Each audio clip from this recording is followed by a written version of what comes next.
அன்பார்ந்த சகோதர சகோதரிகளே, நம்முடைய தமிழ்நாட்டில் மொத்தம் டாஸ்மாகோட எண்ணிக்கை 4765.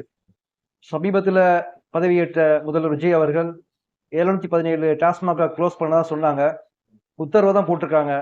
ஆனால் அது எந்த அளவுக்கு அமல்படுத்தலாம்னு தெரியல. அதே மாதிரி கடந்த கால ஆட்சி ஸ்டாலினோட ஆட்சியிலையும் நிறைய டாஸ்மாக் கடையில் க்ளோஸ் பண்ணாங்க. ஆனால் இதுக்கு ஒரே தீர்வு என்னன்னா, முழுமையா மதுவிலக்கு கொண்டு வர்றதுதான். அதாவது முழுமை தமிழ்நாடு முழுவதும் மதுவிலக்கு கொள்கை கொண்டு வந்து மொத்தமா எல்லா கடையும் க்ளோஸ் பண்ணாதான் ஒரு தீர்வு ஏற்படும். சும்மா 500 கடை க்ளோஸ் பண்றது 700 கடை க்ளோஸ் பண்றதுலாம் ஒரு தீர்வாகாது.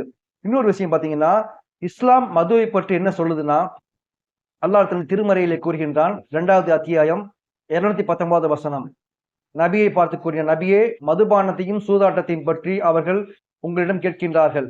நீங்கள் சொல்லுங்கள், அவ்விரண்டிலும் பெரும் பாவம் இருக்கிறது. மனிதர்களுக்கு அவற்றை சில பலன்கள் உண்டு. ஆனால் அவ்விரண்டிலும் உள்ள பாவம் அவ்விரண்டிலும் உள்ள பலன்களை விட பெரியது என்று அல்லாஹ் தன் திருமறையை கூறுகின்றான். மேலும் இன்னொரு வசனத்தில் இறைவன் சொல்கின்றான், அதாவது மதுபானமும் சூதாட்டமும் கற்சிலைகளை வழிபடுதலும் அம்புகள் எரிந்து குறி கேட்பதும் ஷைத்தானுடைய அருவருக்கத்தக்க செயலாகும். நீங்கள் இவற்றை தவிர்த்துக் கொள்ளுங்கள், அதனால் வெற்றி அடைவீர்கள் என்று அல்லாஹ் சொல்கின்றான். மேலும் அல்லாஹ் சொல்கின்றான், ஷைத்தான் விரும்புவதெல்லாம் மதுபானத்தை கொண்டும் சூதாட்டத்தை கொண்டும் உங்களிடையே பகைமையையும் வெறுப்பையும் உண்டு பண்ணி இறைவனின் நினைவில் இருந்தும் தொழுகையில் இருந்தும் உங்களை தடுத்து விடத்தான். எனவே அவற்றை நீ விட்டு நீங்கள் விலகிக் கொள்ள மாட்டீர்களா என்று அல்லாஹ் இன்னொரு வசனத்தில் கூறுகின்றான். சோ ஒவ்வொரு தனி மனிதனும் திருந்தணும். அரசாங்கம் சட்டம் போடுறதுனாலயோ இல்ல அரசாங்கம் மதுக்கடையை க்ளோஸ் பண்ணா டாஸ்மார்க் மூடிட்டா அவங்க என்ன செய்வாங்க, மக்கள் என்ன செய்வாங்க, குடிக்கு பழகிப்பட்டவங்க என்ன செய்வாங்கன்னா தனியா போய் கள்ளச்சாராயம் காய்ச்சி குடிப்பாங்க. அது மாதிரி பாத்தீங்கன்னா பிரைவேட் மதுபானங்கள் கடைகள் நிறைய இருக்கு, ரெக்ரேஷன் கிளப் என்று நிறைய கொண்டு வர்றாங்க.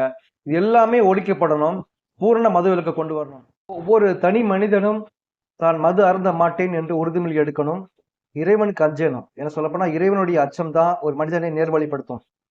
ஒரு தீமைக்கு, அதாவது ஒரு மதுதான் எல்லா தீமைகளுக்கும் ஒரு ஆணிவேரா இருக்கு. இன்னொரு முக்கியமான விஷயம், சினிமாக்கள்ல நடிகர்கள் மது அருந்துற மாதிரி உள்ள காட்சிகளை தவிர்க்கணும், நடிக்க கூடாது.